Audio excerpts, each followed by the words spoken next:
नमस्कार दोस्तों, स्वागत है आपका जीके लाइव पाठशाला में। यूपी ट्रिपल एससी पीटी 2025 के लिए अंकित भाटी सर की न्यू बुक आ चुकी है, जिसे आज से हम कवर करेंगे। आने वाले 3 से 4 दिनों में पूरी बुक कवर हो जाएगी। आज हम शुरुआत करते हैं इतिहास से, जो कि प्राचीन इतिहास से शुरुआत करेंगे।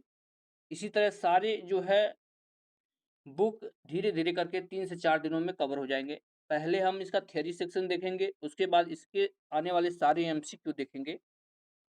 तो डिटेल में आप लोग देख लेंगे तो आपके लिए बेहतर होगा। उसके बाद एमसीक्यू लगाइए तो आपके जो है पेपर अच्छे से समझ में आएगा कि किस पैटर्न पे ये बन रहा है। चलिए शुरुआत करते हैं सिंधु घाटी सभ्यता से। जो भी लोग नए जुड़े हैं प्लीज आप लोग वीडियो को लाइक करिएगा और चैनल को जरूर सब्सक्राइब कीजिएगा। दिया गया सिंधु घाटी सभ्यता विश्व की प्राचीनतम सभ्यताओं में से एक प्रमुख सभ्यता है और यह जो है हड़प्पा और सिंधु सरस्वती सभ्यता के नाम से भी जाना जाता है। ठीक है ना। सिंधु घाटी सभ्यता जो है हड़प्पा सभ्यता या सिंधु सरस्वती सभ्यता के नाम से भी जाना जा सकता है। आप लोग जानते हैं जो है यूपी ट्रिपल एससी अपना पैटर्न बदल चुका है पेपर का। इसमें जो है सभी क्वेश्चन ज्यादातर जो है कूट में आ रहे हैं, तो पहला सही है, पहला दूसरा सही है, इस तरह से पेपर बन रहे हैं। तो इसमें आपके ऑप्शन में दे सकता है कि इसके कौन कौन से नाम हैं। अगला प्रश्न है, पंजाबी पाकिस्तानी पंजाब स्थित हड़प्पा नगरी संस्कृति एक महान खोज थी। 1853 में ब्रिटिश अभियंता अलेक्जेंडर कनिंघम ने जो महान उत्खनन और अन्वेषक हुए हैं, हड़प्पा संस्कृति की मुहर देखी। मुहर के ऊपर तो क्या बना था, वृषभ, और कुल 6 अक्षर अंकित थे, लेकिन उन्हें उसका महत्व नहीं समझ आया। सन 1921 ईस्वी में जब भारतीय पुरातत्वविद दयाराम साहनी ने हड़प्पा की खुदाई शुरू की, तब इसकी संभावनाओं की चर्चा होने लगी। यानी हड़प्पा की जो है खुदाई कब हुई थी, तो 1921 में। किसके द्वारा? दयाराम साहनी के द्वारा। आगे देखते हैं, एक अन्य इतिहासकार राखाल दास बनर्जी ने सिंध में मोहनजोदड़ो की खुदाई की। तो सिंधु घाटी सभ्यता की खोज जो है वो जो है राखाल दास दयाराम साहनी ने किया था, और यहीं अगर मोहनजोदड़ो की बात करते हैं तो राखाल दास बनर्जी का नाम आ जाता है। आगे देखते हैं, इसके नवीनतम स्थान के प्रकाश में आने के उपरांत यह मान लिया गया कि संभवतः यह सभ्यता सिंधु नदी घाटी के तक ही सीमित है। अतः इस सभ्यता का नाम सिंधु घाटी सभ्यता था या सैंधव सभ्यता रखा गया। इसके भौगोलिक विस्तार की बात कर दी जाए तो चारों तरफ दिशाओं में अगर देखा जाए तो जो है सबसे उत्तरी सीमा जो है मांडा, जो कि जम्मू कश्मीर में स्थित है। यहीं दक्षिणी सीमा जो कि बात की जाए तो महाराष्ट्र के दैमाबाद में स्थित है। पूर्वी सीमा देखा जाए तो उत्तर प्रदेश के आलमगीरपुर जो है में निर्देशित किया गया, और पश्चिमी सीमा की अगर बात करते हैं तो सुदकांगदोर जो कि बलूचिस्तान में स्थित है। पाकिस्तान की यह जो है चारों सीमाएं हैं, तो यह आपके क्रम से लगाने के लिए दे दिया जाता है। आगे देखते हैं, अभी तक प्राप्त साक्ष्यों के आधार पर, थोड़ा बड़ा करते हैं ताकि अच्छे से दिखाई दे। अभी तक प्राप्त साक्ष्यों के आधार पर यह कहा जा सकता है कि सैंधव सभ्यता का भौगोलिक विस्तार उत्तर में मांडा से लेकर दक्षिण में नर्मदा नदी के मुहाने तक था, तथा पश्चिम में यह सुदकांडोर से लेकर पूर्व में आलमगीरपुर तक विस्तृत था। सिंधु घाटी सभ्यता का क्षेत्रफल लगभग 13 लाख वर्ग किलोमीटर। ध्यान रखिएगा इस डेटा को, इंपॉर्टेंट है। कितना है? लगभग 13 लाख वर्ग किलोमीटर। आगे देखते हैं, सिंधु घाटी सभ्यता का आकार लगभग त्रिभुजाकार है। यह भी प्रश्न कई बार पूछा गया है, इसका आकार कैसा है, तो त्रिभुजाकार है। काल निर्धारण की अगर बात करते हैं सिंधु घाटी सभ्यता को, तो रेडियो कार्बन 14 यानी C14 जैसी नवीन विश्लेषण पद्धति के द्वारा सिंधु घाटी सभ्यता का काल निर्धारण 2300 ईसा पूर्व से लेकर 1750 ईसा पूर्व तक माना गया। यह इंपॉर्टेंट है, 2300 ईसा पूर्व से लेकर 1750 ईसा पूर्व तक यह माना गया है। आगे देखते हैं, काल निर्धारण के क्षेत्र में सर्वप्रथम प्रयास जॉन मार्शल द्वारा किया गया। उन्होंने 1931 में इस सभ्यता की तिथि लगभग 3250 ईसा पूर्व से 2750 ईसा पूर्व तक बताया था। तो पूछ लिया जाता है कि जॉन मार्शल द्वारा कौन सा समय बताया गया है, तो 3250 से लेकर 2750 जो है ईसा पूर्व तक इनके द्वारा बताया गया था, और सर्वप्रथम प्रयास इन्होंने ही किया था।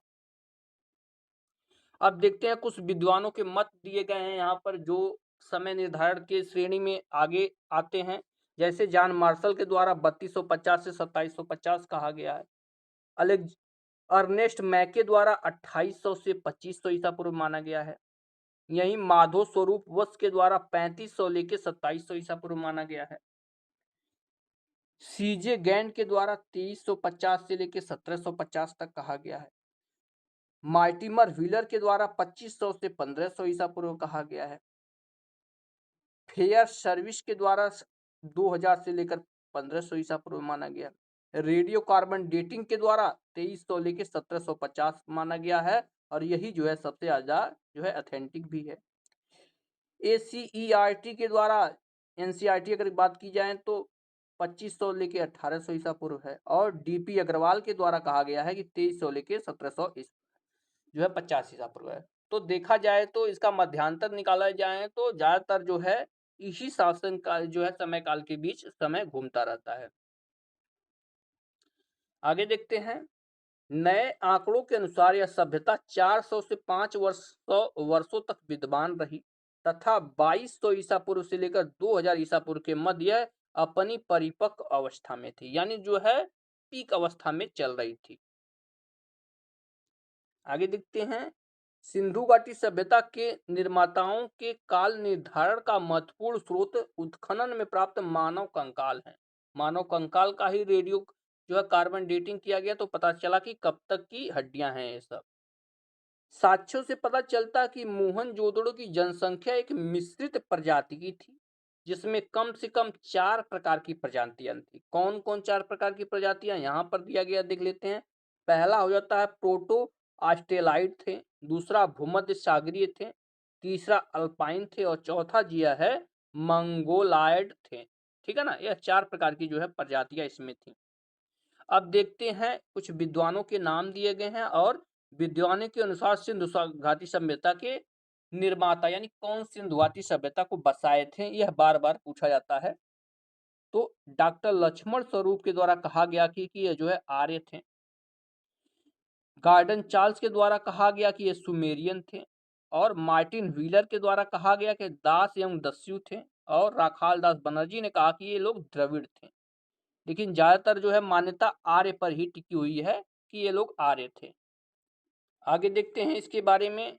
विभिन्न विद्वानों द्वारा सिंधु सभ्यता के निर्माताओं को द्रविड़, ब्राहुड, सुमेरियन, बहिक, अशुर, दारू, आर्य आदि प्रजातियों से संबंधित बताया गया है। नेक्स्ट पॉइंट देखते हैं। किंतु अधिकतर विद्वान प्राप्त साक्ष्यों के आधार पर द्रविड़ को ही सिंधु घाटी सभ्यता का निर्माता मानते हैं। किसको मानते हैं? द्रविड़ को मानते हैं। अब देखिए हड़प्पा सभ्यता से संबंधित कुछ प्रमुख स्थल दिए गए हैं जहां पर फैक्चुअल सीधे क्वेश्चन बनते हैं। इसको हम लोग देख लेते हैं। जैसे दिया गया है, इस सभ्यता से संबंधित पुरास्थल भारतीय उपमहाद्वीप के भाग भारत, पाकिस्तान और अफगानिस्तान से प्राप्त हुए हैं, यानी इन्हीं सब देशों के बीच यह जो है फैला हुआ था। आगे देखते हैं। अफगानिस्तान में मुंडी गाक तथा सुरतघोई से जैसे 2 हड़प्पाई स्थलों के साक्ष्य मिले हैं। ध्यान रखिएगा, मुंडी गाक जो है ये अफगानिस्तान में है और सुरतघोई जो है ये भी जो है आपकी अफगानिस्तान में है। ये भी मिलाने के लिए क्वेश्चन अक्सर आ जाते हैं। नेक्स्ट है। सिंधु सभ्यता का विस्तार पूर्व से पश्चिम तक 1600 किलोमीटर तथा उत्तर से दक्षिण तक 1400 किलोमीटर था। यह भी इंपॉर्टेंट डेटा है, 1600 और 1400 किलोमीटर। सिंधु सभ्यता के प्रमुख स्थल निम्नलिखित हैं।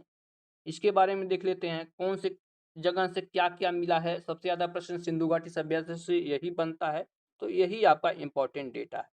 बलूचिस्तान की सबसे पहले बात कर लेते हैं। दक्षिणी बलूचिस्तान में सिंधु सभ्यता के कई पुरास्थल स्थित हैं जिनमें सबसे महत्वपूर्ण मकराना तट है। आगे देखते हैं। मकराना तट प्रदेश पर मिलने वाले अनेक स्थलों में पुरातात्विक दृष्टि से केवल 3 स्थल महत्वपूर्ण हैं। कौन कौन? पहले नंबर पर आता है आपका सुतकांगेडोर आता है। यहाँ पर दस्क नदी के मुहाने पर स्थित है। पूछा जाता है सुतकांगेडोर कहाँ पर स्थित है, तो जो है दास्क नदी के किनारे यह स्थित है। दूसरा है आपका सूतका कोह है। देखिए सूतका गेडोर था, यह सूतका कोह है। यह जो है सादी कौर नदी के मुहाने पर स्थित था। उसके बाद आता है बालाकोट, जो कि बिंदार नदी के मुहाने पर स्थित है। बालाकोट नाम आप लोग जो है हाल ही में चर्चाओं में रहा है बालाकोट, तो यह प्रश्न बन सकता है आपके पेपर में। आगे देखते हैं उत्तर पश्चिमी सीमांत। यहाँ सारी सामग्री गोमल घाटी के केंद्रित प्रतीत होती है, जो अफगानिस्तान जाने का एक अत्यंत महत्वपूर्ण मार्ग है। नेक्स्ट पॉइंट देखते हैं। गुमला जैसे स्थलों को सिंधु पूर्व सभ्यता के निक्षेपों के ऊपर सिंधु सभ्यता के अवशेष प्राप्त हुए हैं। अब सिंधु के बारे में देख लेते हैं। सिंधु, इसमें मोहनजोदड़ो, चंदूहड़ो, अमरी, कोटदीजी, आलीमुराद, रहमान डेरी, राणा घुंडई इत्यादि क्षेत्र आते हैं। यानी ये सब क्षेत्र जो नाम दिया गया है यह जो है सिंधु घाटी सभ्यता के अंतर्गत ही आते हैं, सिंधु नदी के तट पर। फिर देखते हैं आपके बहावलपुर।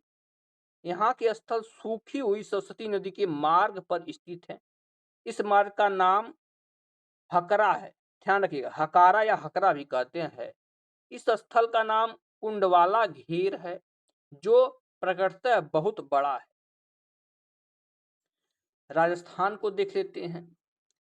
भारत से आने वाले जो भी स्थल हैं ये आपके लिए सबसे ज्यादा इंपॉर्टेंट है, तो राजस्थान आपके लिए बहुत ही इंपॉर्टेंट है। यहाँ के स्थल बहावलपुर के स्थलों के निरंतर क्रम में है, जो प्राचीन सरस्वती नदी के सूखे हुए मार्ग पर स्थित है। इस क्षेत्र में सरस्वती नदी को घग्घर कहा जाता है। ध्यान रखिएगा, इस क्षेत्र में सरस्वती नदी को किस नाम से जानते हैं? घग्घर के नाम से जानते हैं।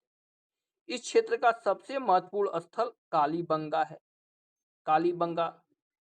अब आते हैं हरियाणा को देख लेते हैं। हरियाणा, हरियाणा का महत्वपूर्ण सिंधु घाटी सभ्यता स्थल फतेहाबाद जिले में स्थित बनवाली है। पूछा जाता है सिंधु घाटी सभ्यता का जो है बनवाली स्थल किस राज्य में है, तो यह जो है आपके हरियाणा में। इसके अतिरिक्त मिथातल है, राखीगढ़ी भी इंपॉर्टेंट है, तथा बालू नामक स्थलों को भी उत्खनन किया जा चुका है। आगे देखते हैं पूर्वी पंजाब को देख लेते हैं। इस क्षेत्र का महत्वपूर्ण स्थल रोपड़ है। पूर्वी पंजाब का क्या है? रोपड़ है। हाल ही में चंडीगढ़ में भी हड़प्पा संस्कृति के साक्ष्य पाए गए हैं, चंडीगढ़ में। इसके अतिरिक्त कोटल निहंग चक्र 86 ढेर मजरा आदि पुरा स्थलों से सैंधव सभ्यता के संबंध पुरावशेष प्राप्त हुए हैं। अब आते हैं गुजरात के बारे में देख लेते हैं। गुजरात के कच्छ, सौराष्ट्र तथा मैदानी भागों में 22 सैंधव पुरास्थल प्राप्त हुए हैं। कितने? 22 स्थल, यानी बहुत बड़े जो है स्थल प्राप्त, जिनमें से 14 जो हैं कच्छ क्षेत्र में, शेष अन्य भागों में स्थित है। गुजरात में पाए गए प्रमुख पुरास्थलों में रंगपुर, लोथल, लोथल एक बंदरगाह था, यह क्वेश्चन बहुत बार पूछा गया है। पाडरी, प्रभारू, पाटन, रोधजी, भगवत राव, तुरकोटदा, नागेश्वर, कुंतासी और धौलावीरा, यह सब स्थल कहाँ पर है? गुजरात में है। और देखिए चावल के प्रमाण जो है रंगपुर से भी मिले हैं और लोथल से भी मिले हैं। यह भी क्वेश्चन बहुत बार पूछा गया है, तो आप लोग इसको ध्यान में रखिएगा। अभी सारे क्वेश्चन आगे आएंगे। फिर देखते हैं महाराष्ट्र के स्थल देख लेते हैं। महाराष्ट्र के दैमाबाद नामक पुरास्थल से मिट्टी के कुछ ठीकरे प्राप्त हुए हैं, जिन पर चिर परिचित सैंधव लिपि में कुछ लिखा हुआ है। आप लोग जानते हो इसकी लिपि जो है भाव चित्रात्मक थी, जो कि अभी तक पढ़ी नहीं गई है। किंतु पर्याप्त साक्ष्य के अभाव में सैंधव सभ्यता का विस्तार महाराष्ट्र तक नहीं माना जा सकता है। आगे देखते हैं ताम्र मूर्तियों का एक साक्ष्य, जिसे प्रायः हड़प्पा संस्कृति से संबद्ध किया जाता है, महाराष्ट्र के दैमाबाद नामक स्थान से प्राप्त। अब देखिए यहाँ पर एक चार्ट इंपॉर्टेंट है, इसे देख लेते हैं। एक तरफ स्थल दिया गया है, उसके उत्खनन कर्ता कौन थे और जो है स्थल की स्थिति सीमा का यानी कहाँ पर स्थित है इसके बारे में लिखा। सबसे नंबर 1 हड़प्पा है। इसकी खुदाई जो है जयराम साहनी ने किया था और यह जो है पश्चिमी पंजाब का साहिवाल जिला है जो कि आपके प्रेजेंट में पाकिस्तान में पड़ता है। दूसरे नंबर पर आपका मोहनजोदड़ो आता है। इसकी खुदाई जो है राखाल दास बनर्जी ने किया था और ये जो है सिंध का लरकाना जिला इसके अंतर्गत आता है और यह भी प्रेजेंट में पाकिस्तान में पड़ता है। नेक्स्ट दिया गया है आपका तुतकांगेडोर। इसकी खुदाई जो है मार्क ऑरेल स्टीन ने किया था। ठीक है ना, इसको ध्यान में रखिएगा, ये पूछा जाता है और यह जो है बलूचिस्तान पाकिस्तान में पड़ता है। फिर आता है आपका चंदूहड़ो। इसकी खुदाई जो है एनजी मजूमदार ने किया था। बहुत बार ये प्रश्न पूछा गया है चंदूहड़ो की खुदाई किसने की थी, तो एनजी मजूमदार ने किया था और यह जो है सिंध पाकिस्तान क्षेत्र में पड़ता है। फिर रंगपुर की बात करते हैं। इसकी जो है प्रेजेंट में अच्छे से स्थान नहीं पता कि कहाँ पड़ता है और यह जो है इसी खुदाई माफ कीजिएगा इसकी खुदाई किसने की थी, यह जो है क्लियरिटी नहीं है, लेकिन यह जो है अहमदाबाद गुजरात भारत में यह आपके स्थित है। फिर आगे आते हैं कोटदीजी की बात करते हैं। इसकी भी उत्खननकर्ता के बारे में जानकारी पर्याप्त नहीं है, लेकिन यह जो है सिंध पाकिस्तान क्षेत्र में पड़ता है। फिर आते हैं रोपड़ पर। इसकी खुदाई जो है वाईडी शर्मा ने किया था। यह जो है पंजाब क्षेत्र में पड़ता है भारत के। फिर आता है कालीबंगा।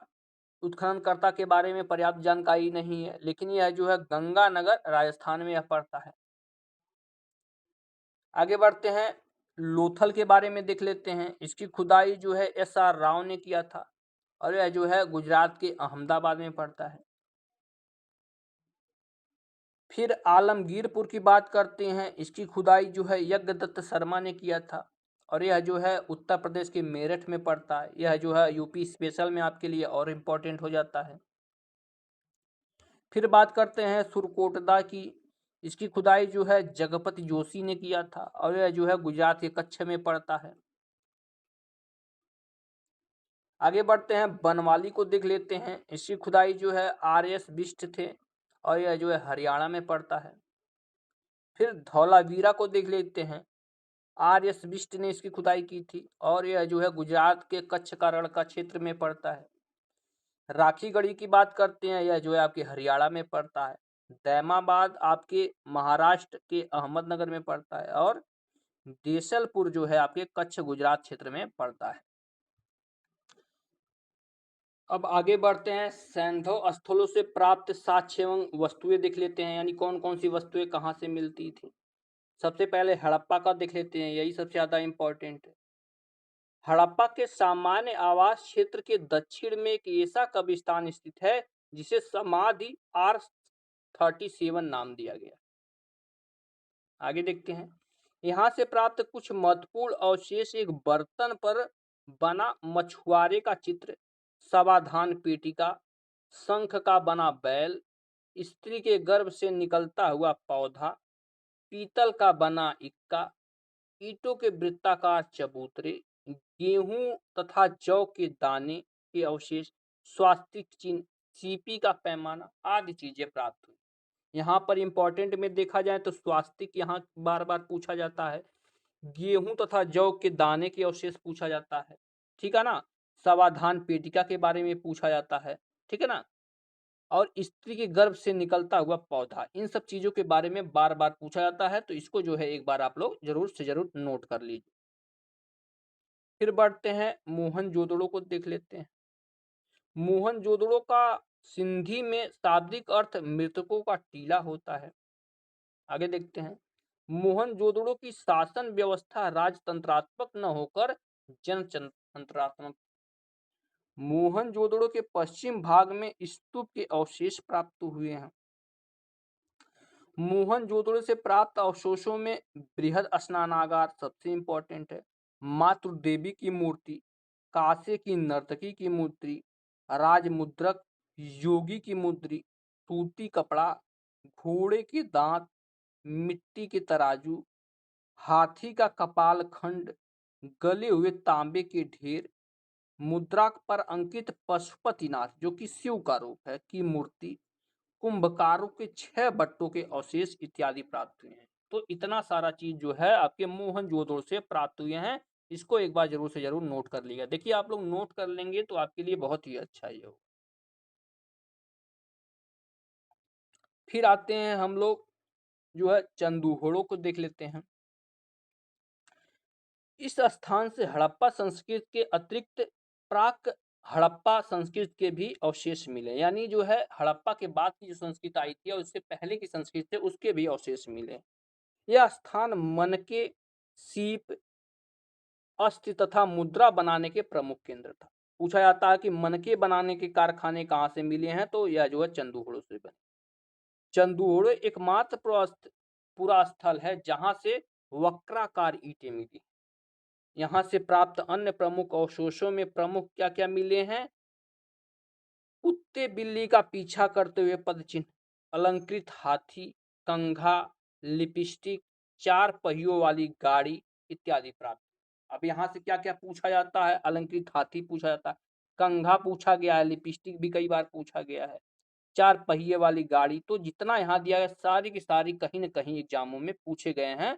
तो इसमें जो है कम ज़्यादा करने नहीं है, सारे के सारे आपको लर्न करने हैं। लोथल की बात कर लिया जाए तो लोथल सागर तट पर स्थित पश्चिम एशिया से व्यापार का प्रमुख बंदरगाह। सबसे पहला क्वेश्चन यही बन जाता है कि लोथल क्या था? एक बंदरगाह था।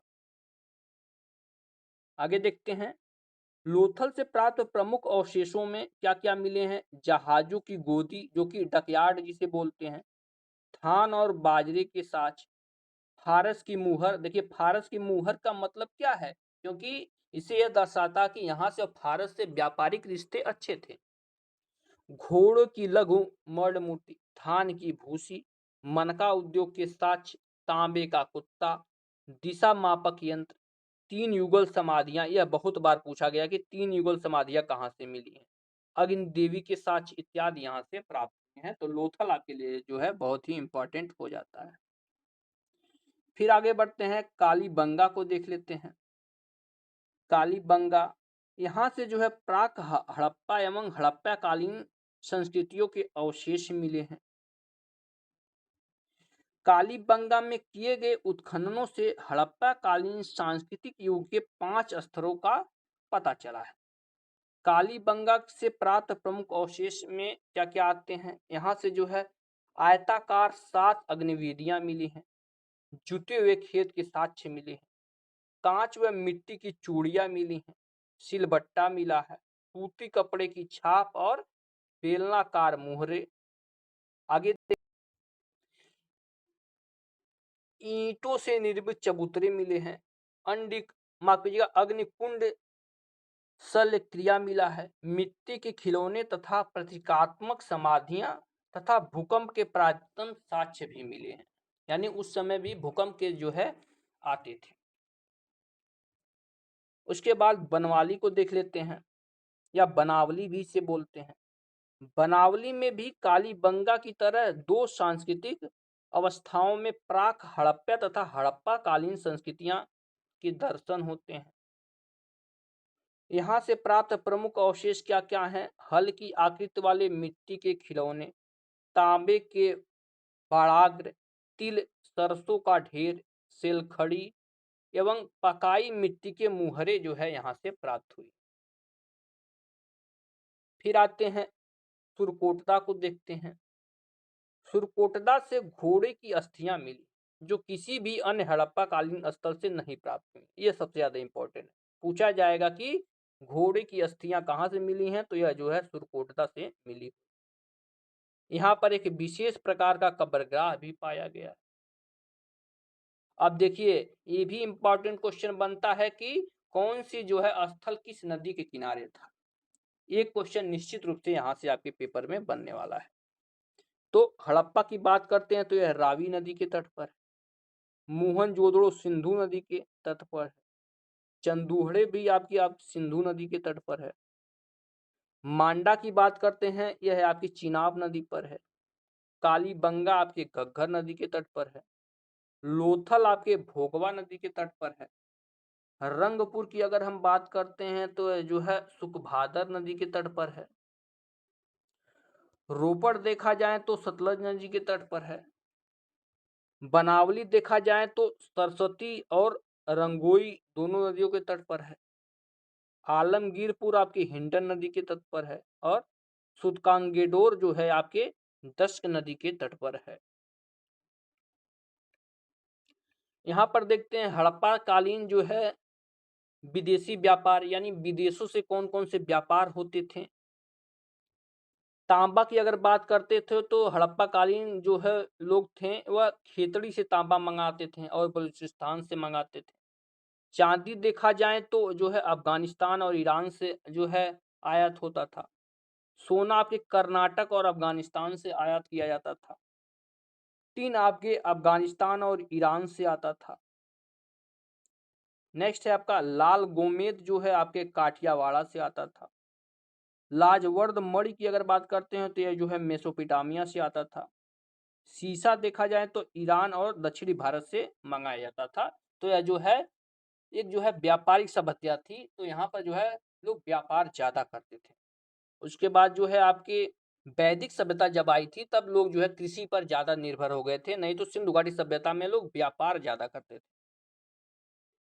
आगे देखते हैं हड़प्पा कालीन 4 विशालतम नगर कौन कौन से हैं। एक मोहनजोदड़ो है, दूसरा हड़प्पा है, तीसरा कालीबंगा है तथा चौथा आपका धौलावीरा है। धौलावीरा 7 सांस्कृतिक चरणों में बांटा गया है। हड़प्पा में शव को दफनाने जबकि मोहनजोदड़ो में जलाने की प्रथा विद्यमान। तो कभी कभी सीधे सीधे पूछ जाता जाता है कि सिंधु घाटी सभ्यता में शवों को दफनाया जाता था या जो है जलाया जाता था, तो दोनों किया जाता। और जो है अलग अलग अलग करके पूछा जाए तो आप लोग बता देंगे कि हड़प्पा में दफनाते थे और मोहनजोदड़ो में जो है जलाने की प्रथा थी। आगे देख लेते हैं सिंधु सभ्यता के लोगों ने नगरों तथा घरों के विन्यास के लिए ग्रिड पद्धति अपनाई थी। उसके बाद आता है घरों के दरवाजे और खिड़कियां सड़क की ओर न खुलकर पीछे की ओर खुलते थे। केवल लोथल नगर के घरों के दरवाजे जो है मुख्य सड़क की तरफ खुलते थे। तो जो है स्पेशल जो होता है वहां से क्वेश्चन अक्सर बनते थे। तो सभी जो है घरों के दरवाजे पीछे की तरफ खुलते थे, लेकिन लोथल एक ऐसा नगर था जिसके जो है दरवाजे सड़क की तरफ खुलते थे। आगे देखते हैं हड़प्पा सभ्यता में प्रत्येक नगर 2 भागों में विभाजित था, जबकि धौलावीरा 3 भागों में विभाजित था। कृषि हड़प्पा सभ्यता अर्थव्यवस्था का मूल आधार था। हड़प्पा से मिली मुहरों से सर्वाधिक सेलखड़ी का निर्मित है, यानी सबसे अधिक मुहरें किसकी बनी है, सेलखड़ी की हुई बनी हुई है। आगे देखते हैं सिंधु सभ्यता के लोग तलवार से परिचित नहीं थे। सिंधु सभ्यता के लोग मिठास के लिए शहद का प्रयोग करते थे। यहां से भी क्वेश्चन अक्सर बनते आए हैं। आगे देखते हैं मेसोपोटामिया के अभिलेखों में वर्णित मेलुहा शब्द जो है अर्थ सिंधु घाटी सभ्यता से ही है, यानी मेलुहा शब्द किसके लिए प्रयोग किया गया है, यह जो है सिंधु घाटी सभ्यता के लिए ही प्रयोग किया गया है। नेक्स्ट है आपका सिंधु घाटी सभ्यता में किसी भी मंदिर समाधि आदि के अवशेष नहीं मिले। नेक्स्ट देखते हैं आंशिक समाधान हड़प्पा, कलश समाधान मोहनजोदड़ो तथा प्रतीकात्मक समाधान कालीबंगा से प्राप्त हुए हैं। सीधे प्रश्न पूछेगा कि आंशिक समाधान कहां से प्राप्त हुए हैं, तो हड़प्पा से प्राप्त हुए हैं। कलश की बात किया जाए तो मोहनजोदड़ो से प्राप्त हुए हैं और प्रतीकात्मक समाधान से बात किया जाए तो यह जो है आपके कालीबंगा से मिले हुए हैं। नेक्स्ट देखते हैं मोहनजोदड़ो से प्राप्त एक सील पर 3 मुख वाले देवता जिसे पशुपति का नाम दिया गया की मूर्ति मिली है। उनके चारों ओर हाथी, गैंडा, चीता एवं भैंसा तथा 2 हीरे विराजमान हैं। आगे देखते हैं हड़प्पा सभ्यता में मातृ देवी की उपासना सर्वाधिक प्रचलित थी। भारत में विशालतम हड़प्पाकालीन बस्तियां कौन कौन सी हैं? एक कुंतासी है, धौलावीरा है एवं राखीगढ़ी है। नेक्स्ट देखते हैं पिग्गट महोदय ने हड़प्पा एवं मोहनजोदड़ो को एक विस्तृत साम्राज्य की जुड़वा राजधानी कहा है। यह भी प्रश्न कई बार पूछा गया है।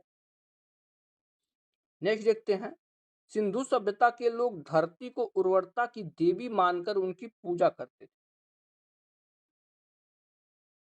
नेक्स्ट दिया गया है शिव पूजा एवं वृक्ष पूजा के साक्ष्य भी सिंधु घाटी सभ्यता से मिलते हैं। सिंधु सभ्यता में मातृ देवी की उपासना सर्वाधिक प्रचलित थी।